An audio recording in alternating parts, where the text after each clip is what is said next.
Welcome to this deep dive on the Land of History official YouTube channel. You know, it's funny, you're constantly navigating this overwhelming flood of modern information every single day. Oh yeah, it's nonstop. Right. And trying to figure out what is actually true can feel, well, completely impossible sometimes. So our mission today is to cut through all of that. We're going to bypass the centuries of myth, all the internet rumors, and just look at the hard archaeological facts. I love that approach. Just get straight to the bedrock. Yeah. Literally. Exactly. Okay, let's unpack this. We are taking a deep dive into some really fascinating excerpts from the book Stone Guardian, Solving the Secrets of the Great Sphinx. And, to really understand this mystery of who built it, we have to start by completely throwing out the way we usually visualize this monument. Yeah, that is the crucial first step because the standard photographs you see online or in history textbooks, they completely misrepresent both its scale and its environment. They really do. It always looks like it's just, sitting flat on the sand. Right, which it isn't. We have to look at the physical reality of what this object actually is. So first, let's talk about the sheer size. It's massive, right? Unbelievably massive. At 73 meters long and roughly 20 meters high, it's one of the largest single stone statues on Earth. Wait, single stone? That phrase completely stopped me in my tracks when I was reading the sources. It's a crazy detail to wrap your head around. It really is because, when I picture the pyramids sitting right behind the Sphinx, I picture millions of massive blocks, stacked one on top of the other. It's construction by stacking. But the Sphinx wasn't built like that at all. No, not at all. Architecture by addition is what the pyramids are. The Sphinx is the exact opposite. It was carved downward. Down. Yeah. The ancient builders located this massive single ridge of solid limestone bedrock that was just, protruding from the Giza plateau. And instead of bringing stone to the site, they started cutting away everything that wasn't the Sphinx.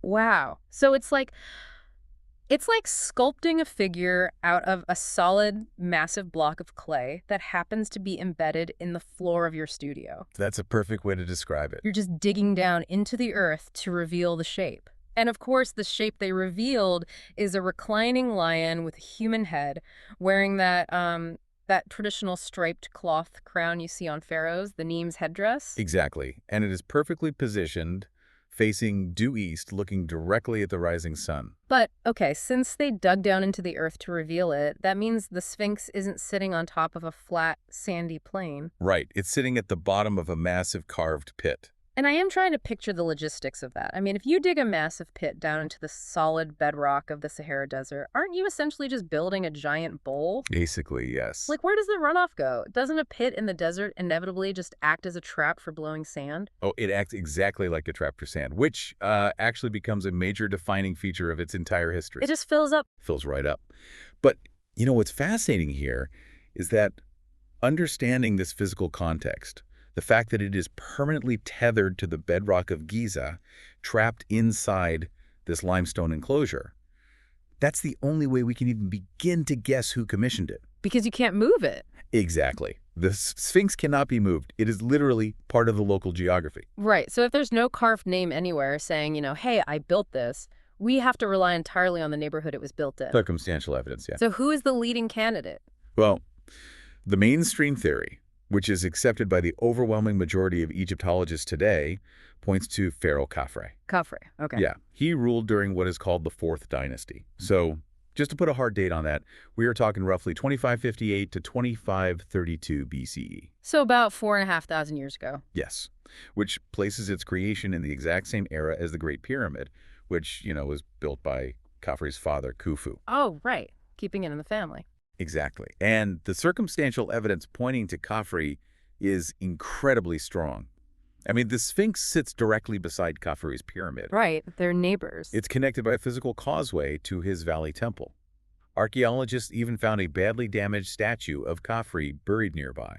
Oh, wow. So it's a whole complex. Yeah, the layout of the entire site strongly suggests that the pyramid, the temple, and the Sphinx were all designed as one unified, sacred landscape dedicated to him. Okay, that makes a lot of sense. But the sources do point out there is a minority theory, too. There is, yes. Some scholars argue the Sphinx might actually predate Khafre, that it could have been commissioned by his father, Khufu, or maybe his brother, Jedefre. Right. And I have to say, looking at the photographs in the source material, I'm looking at these proportions, and honestly, it looks ridiculous. It's very striking when you really notice it. It is. The body of the lion is sprawling and massive, but the human head is just tiny. It's like a pin resting on a boulder. I mean, did they just run out of good stone at the top? Well, that visual discrepancy is actually the cornerstone of the minority theory. Really? Yeah. The head is completely out of proportion with the body. And this raises an important question for researchers, like, is the Sphinx wearing a hand-me-down body? A hand-me-down body. I love that. The theory suggests it could have originally been carved as a full lion with a massive lion head in proper proportion. Oh, wow. And then, a later pharaoh came along and egotistically chiseled their own human face right into the existing stone. Which would naturally require shrinking the head in the process. Exactly. You're cutting away material so the head has to get smaller. But wait, that would completely throw off the timeline. If someone recarved it, that means the body is much, much older than the face. Precisely. How do they support that theory, though? Beyond just, looking at the odd proportions. So they look at the tooling and the erosion. When we talk about carving solid limestone 4,500 years ago, we really have to remember the technology of the time. Right, they didn't have steel. No. The ancient Egyptians were primarily using copper chisels and stone hammers. And copper is a relatively soft metal. Yeah, it bends easily. So some scholars, when they look at the tool marks and specific erosion patterns on the Sphinx, they argue that those marks don't perfectly align with standard 4th Dynasty masonry techniques. But again, this brings us back to the ultimate frustration here. We have no direct signature. None at all. We are literally trying to solve a 4,500-year-old crime scene using only circumstantial evidence and comparative art. Which is exactly why the debate over when it was carved doesn't just divide historians. It has sparked a massive, highly controversial debate among geologists. Right, the people who study the literal rocks.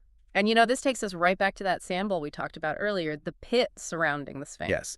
So if you look closely at the limestone walls of the pit that encloses the Sphinx, you see a very specific type of erosion. Okay.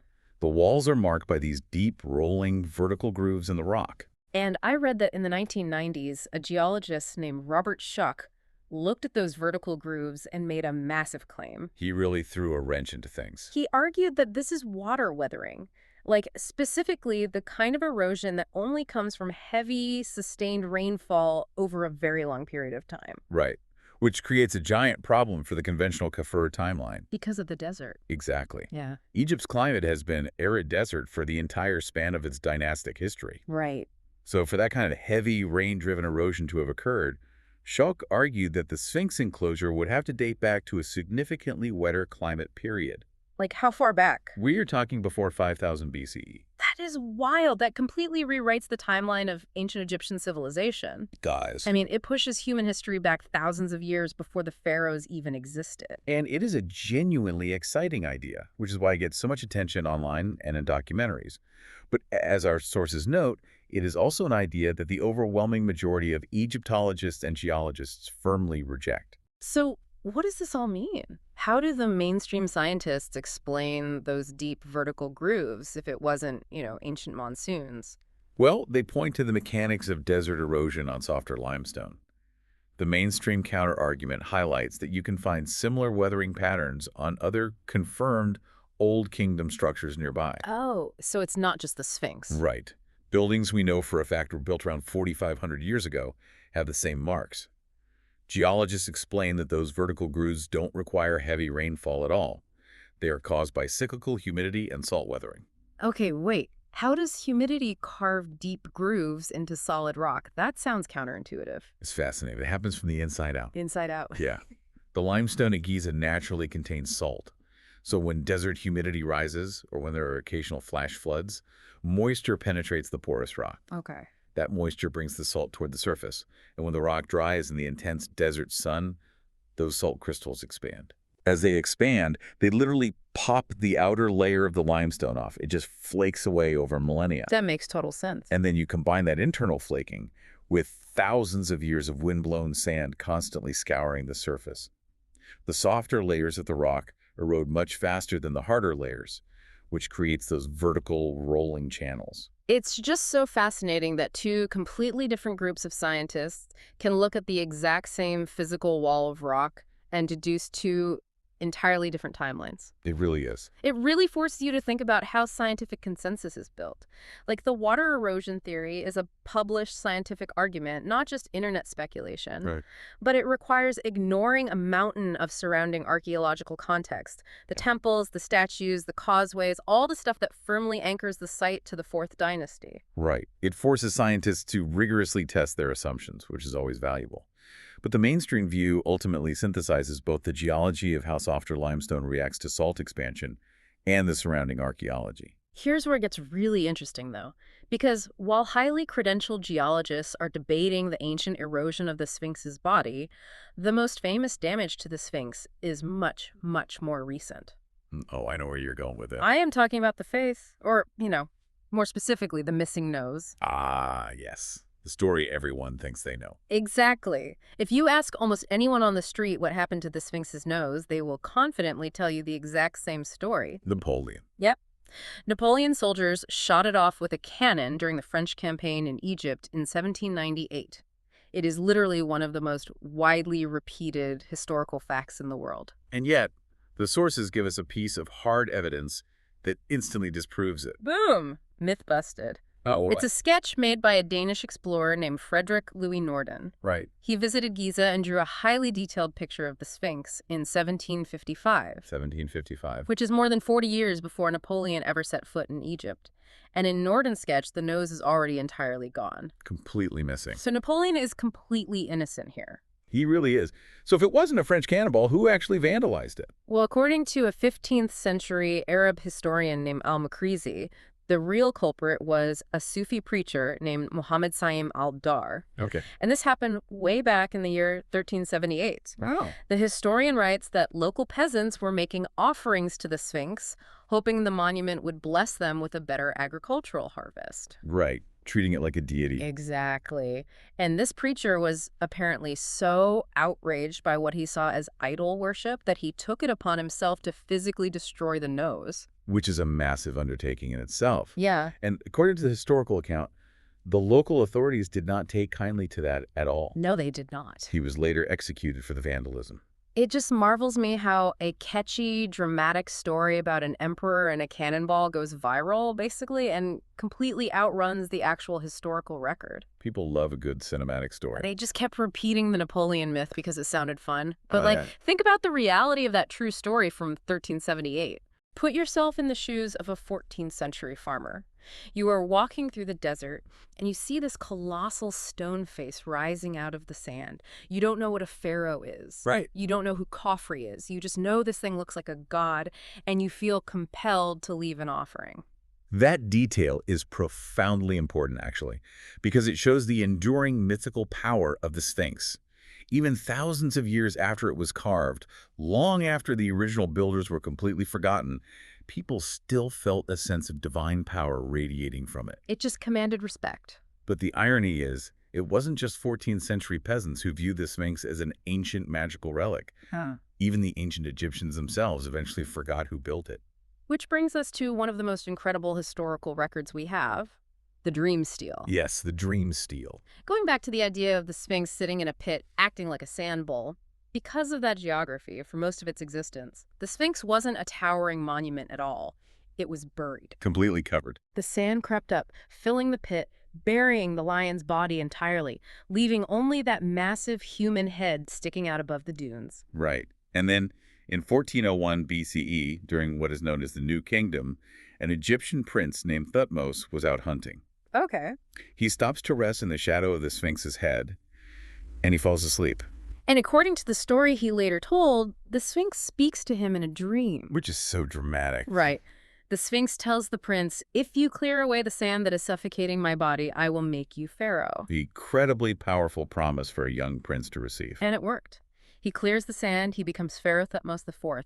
And to commemorate this divine intervention, he erects a massive granite slab, the dreams, right between the Sphinx's front paws, just broadcasting this story to the world. The timeline here is what is truly staggering to me. How so? Well, Thutmose has this dream in 1401 BCE. If we accept the mainstream Khafre timeline, the Sphinx was carved around 2500 BCE. Oh, wow. So when Thutmose fell asleep under it, the Sphinx was already over 1,000 years old. Exactly. To Thutmose IV, living in the New Kingdom, the Sphinx was already ancient history. That's wild. It was this mysterious, semi-divine relic from a distant past that had been lost to time and swallowed by the desert.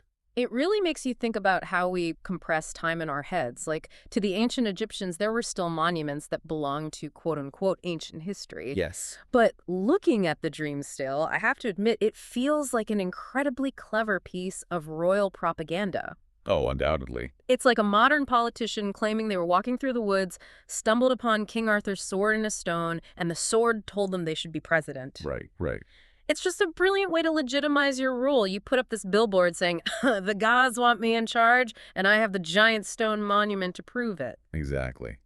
Whether Thutmose genuinely believed he had a divine vision, or whether it was an entirely calculated piece of political public relations, the reason the story worked at all is because of what the Sphinx fundamentally represented to the Egyptian people. Right. And what is fascinating about that stele is that its physical location, right between the paws of the Sphinx, is still generating mysteries today, thousands of years after Thutmose placed it there. Because of the ground-penetrating radar. Precisely. Modern archaeologists have used ground-penetrating radar to scan the bedrock beneath the Sphinx.